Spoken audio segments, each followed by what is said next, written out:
안 된 이유 때문에 피가 역류하다가 점점 활동이 많아지면 그 역류량이 점점 늘어나는 겁니다. 그래서 보통 이제 활동이 많아지는 청소년기 때부터 시작돼서 그 이후에 이제 많이 발견되게 되죠. 이게 선천적인 원인이 크다고 하면 유전성도 강합니까? 꼭 그렇진 않습니다. 그렇지만 이제 보면은 아버지가 있을 때 그 자녀가 있을 확률은 있지만 워낙 유병률이 높기 때문에 이게 그렇게 해서 유전된 건지 아니면 그냥 그게 생겨야 돼서 생기는 건지. 그래서 지금까지는 뭐 꼭 유전된다기보다는 형제끼리 같이 발생할 수는 있지만 부모에서 자녀로 유전되는 경향은 그렇게 많지는 않습니다. 이게 그러면 대부분 증상이 나타났을 때 알 수 있는 거고 그 전에는 뭐 진단받기 전에는 모르는 거네요? 그렇죠. 그러니까 뭐 초등학교 뭐 4학년 전에는 거의 발견되기는 좀 어렵습니다. 그러니까 아이들이 활동이 많아지면서 발견되게 되고, 심한 상태인데도 본인은 그게 정상인지 알고 지내는 경우도 많습니다. 네, 겉으로 봐서는 이게 꼬불꼬불한 게 많이 보임에도 불구하고, 다 그런가 보다 생각하고 그냥 지내고, 무시하고 지내는 경우도 많을 정도로, 좀 늦게 발견되는 경우가 많죠. 그렇군요. 그런 분들은 어떻게 그러면 오시나요? 이제 대부분 증상이 있어서 오게 됩니다. 그러니까, 자기가 불편하지 않다고 생각하면은 그냥 지내게 되고, 그러니까 아까 앞에 말씀드린 그런 증상이 있을 때 이제 병원을 찾게 되죠. 알겠습니다. 그러면 병원에 가면 이게 진단은 혹시 오래 걸리는 건가요? 검사가 좀 많습니까? 그렇지는 않습니다. 이렇게 말씀드린 것처럼 이제 우리가 정계정맥류를 이제 1단계부터 3단계까지 나누는데 1단계라고 하면은 배에 힘을 줄 때만 만져지고 가만 힘이 안 주면은 안 만져지는 정도. 그리고 2단계는 그냥 가만히 있어도 만져지는 정도. 그리고 3단계는 가만히 있어도 눈으로 보일 정도로 꾸불꾸불한 혈관이 보이는 경우를 3단계로 합니다. 그래서 이미 3단계 정도 되면은 대부분 자가 진단을 할 수가 있습니다. 자기가 봐도 많이 처지고 뭔가 이상한 게 보인다고 느끼시거든요. 그래서 병원에 오시는 분들의 대부분은 3단계 정도 돼서 오시는 경우가 많고 이제 전문의가 보면은 딱 알 수 있죠. 이제 촉진이나 이런 거 해보면은 그 전 단계라도 알 수가 있습니다. 그리고 이제 좀 더 확진과 이제 다른 원인에 의한 통증들을 감별하기 위해서 필요하면 이제 초음파 검사를 해서 좀 더 정밀하게 확인할 수도 있습니다. 이 질환은 꼭 치료를 받아야 하는 거죠? 그러니까 뭐 근대로 둔다 그래서 저절로 낫거나 그러는 경우는 없는 거죠? 네, 정계정맥류라는 질환 자체는 자연스럽게 그냥 좋아질 수는 없습니다. 그렇지만 그렇다고 해서 있다고 해서 항상 문제를 일으키는 건 아니기 때문에 치료 기준은 일단 3기 이상으로 심하냐, 그리고 증상이 있느냐에 따라 결정하게 되고, 증상이 없고 또 1, 2기 정도로 경미하다 그러면은 그냥 두고 살아도 이렇게 큰 문제를 일으키지는 않습니다. 그렇군요. 혹시 치료를 받아야 하는 분들에게는 어떤 치료법들이 있습니까? 네, 일단 이제 증상이 있어서 꼭 치료를 받아야 되는 경우에는 크게는 이제 수술적인 치료 방법과 비수술적인 치료 방법이 있습니다.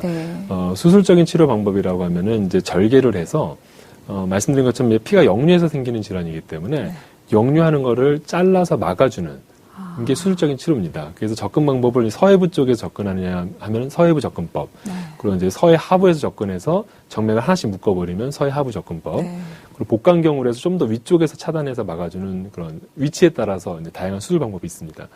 또 하나는 이제 인터벤션 치료라는 방법이 있는데 이거는 이렇게 째거나 그러진 않고 문제가 되는 혈관을 아주 가느다란 관으로 삽입해서 그 역류하는 혈관을 막아서 치료하는 그런 미세 침습 치료 방법이 있습니다.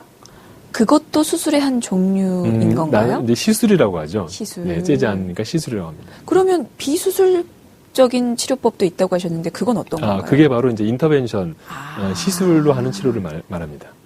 그건 어떤 시술법인데 좀 더. 네, 좀 더 자세히 설명을 드리면은, 저희는 이제 팔로에서 들어가는데요. 팔에 있는 정맥으로, 이렇게 우리 헌혈할 때 주사 맞잖아요. 그 정도로 이제 바늘로 찔러서 가느다란 관을 혈관에 따라 삽입합니다. 그래서 그 고환 정맥에서 피가 역류해서 생기는 문제이기 때문에 그 정맥까지 가는 관으로 찾아 들어갑니다.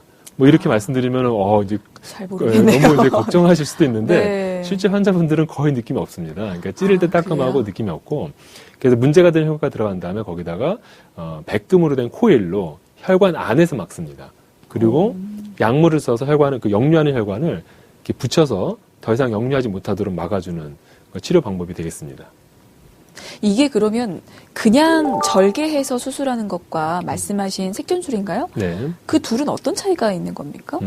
그러니까 기전은 똑같습니다. 막는다라는 건 똑같은데 네. 그걸 어떻게 막느냐의 차이고 아무래도 수술적인 치료 방법은 절개를 하다 보니까 우리가 이제 절개하는 부위에 정맥도 있지만 동맥, 신경, 림프관이 같이 지나갑니다. 네. 근데 이제 아무래도 사람이 하다 보니 그러니까 림프관을 잘못 차단한다든가 동맥을 차단할 수 있는 그런 가능성들이 좀 있죠. 그렇지만 네. 인터벤션 치료는 정맥 안으로 관이 들어가는 거기 때문에 이 정맥 바깥에 있는 동맥이라든가 신경, 림프관을 절대 건들 수가 없습니다. 그런 면에서 수술에서 생기는 합병증은 거의 없다고 보실 수 있습니다. 그리고 절개하지 않으니까 상처도 없고 네. 그리고 회복도 빨라서 환자분은 이제 시술 시간 한 15분에서 한 30분 정도면 끝나는데 네. 1시간 정도 누웠다가 바로 그 퇴원해서 일상생활이 가능할 정도로 크게 불편하지 않습니다. 그러면 절개 수술은 어느 정도 시간이 걸리나요? 수술 시간과? 그거는 이제 하는 방법에 따라 다르겠지만 한 그래요? 30분에서 1시간 정도. 또 미세하게 들어갈 때는 뭐 1시간 반 이상 걸릴 수도 있습니다. 수술이 끝나고도 절개 수술은 입원을 해야 하는 거죠? 네, 대부분은 입원을 하고 뭐 입원 안 하더라도 일단 잼 부분이 이제 꼬매고 그게 잘 봉합이 될 때까지는 네. 일상생활 하는데 조금 불편함이 많으시죠. 그렇죠. 그러면 치료 효과 면에서는 어떤가요? 절개 네. 수술이나 네. 뭐 여러 가지 이제 수술과 색전술 치료에 대한 비교 논문들이 많이 나왔는데 치료 네. 효과는 거의 비슷합니다. 그러니까 결과는 되게 비슷한데 아무래도 이제 그에 대한 부작용이라든가 환자분이 느끼는 부담감은 이제 색전술이 훨씬 더 안전하죠. 그렇군요. 근데 이제 수술이나 시술, 치료법에 대해서 항상 드릴 수 있는 질문이 부작용이나 합병증을 저희가 생각 안 할 수가 또 없거든요. 혹시 생길 수 있다면 어떤 게 있을까요? 네. 그러니까 수술의 경우는 앞에 말씀드린 것처럼 이제 째서 하는 거라서 네네. 물론 대부분은 이렇게 안전합니다. 문제가 생기지 않지만 그러니까 림프관을 잘못 이제 건드려서 막을 경우는 이제 음낭수종이라고 해서 음낭에 오히려 물이 차는. 네. 그래서 이게 가장 흔한 합병증 중에 하나가 음낭수종이라는 네. 병이 있고요. 또 하나 이제 동맥을 결찰한다든가 그랬을 때는 이제 고환 위축 같은 게 생길 수도 있습니다.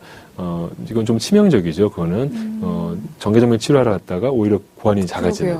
네, 그런 경우 확률은 많지 않지만 생기게 되면 좀 위험한 합병증이 되겠고요. 네.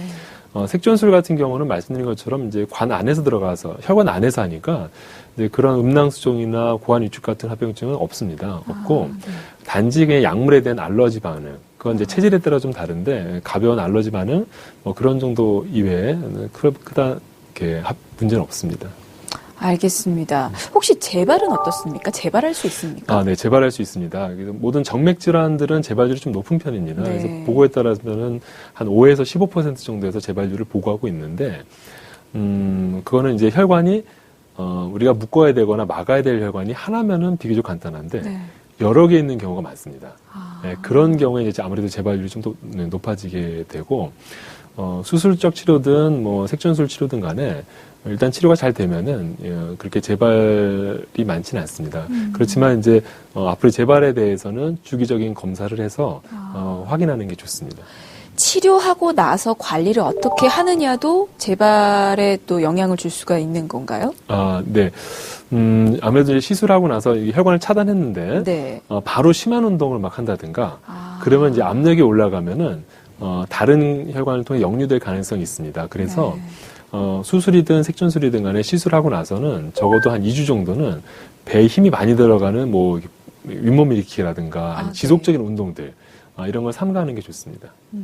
주의할 건 그러면 운동밖에 없습니까? 네, 일상 뭐 색전술 같은 경우는 특히나 이제 뭐 째거나 그런 것도 없기 때문에 네. 저희가 보통 하루 정도는 이게 집에서 안정을 취하시는 게 좋고 네. 한 2주 정도는 심한 운동을 삼가하시고 그다음에 이제 술, 담배 같은 경우는 이제 상처에 치유되는 이런 부분들의 문제가 있을 수 있으니까 한 2주 정도는 삼가하시는 게 좋습니다. 그 이후로는 뭐 일상생활 하셔도 괜찮습니다. 알겠습니다.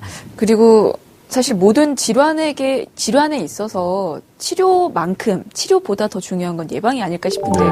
정개정맥류는 어떻게 예방법이 있습니까? 네, 이게 좀 안타까운 부분인데요. 네. 이게 대부분 선천적으로 생기기 때문에 예방할 수는 없습니다.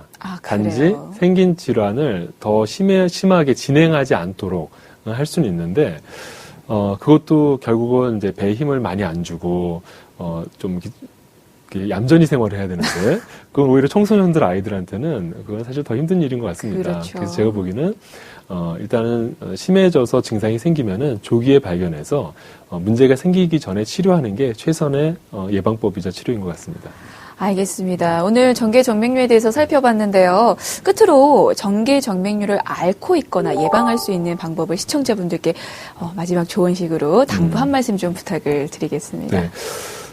앞에 말씀드린 것 중에 상당히 유병률이 높은 질환입니다. 그래서 어머니들 같은 경우는 어머니나 아버지 같은 경우는 이제 자녀분 특히 남자 아이와 목욕할 때 음낭을 한번 만져주고 보시면 좋을 것 같습니다.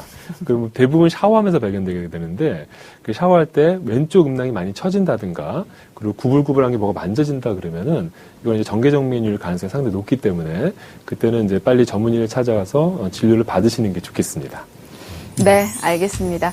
자, 오늘 닥터플러스에서는 정계정맥류란 질환에 대해서 살펴봤는데요. 이렇다 할 증상이 없더라도 정기적으로 한번 검사 받으시면서 건강 체크해 보시는 것도 좋을 것 같습니다. 자, 지금까지 영상의학과 전문의 김재욱 원장과 함께했습니다. 고맙습니다. 감사합니다.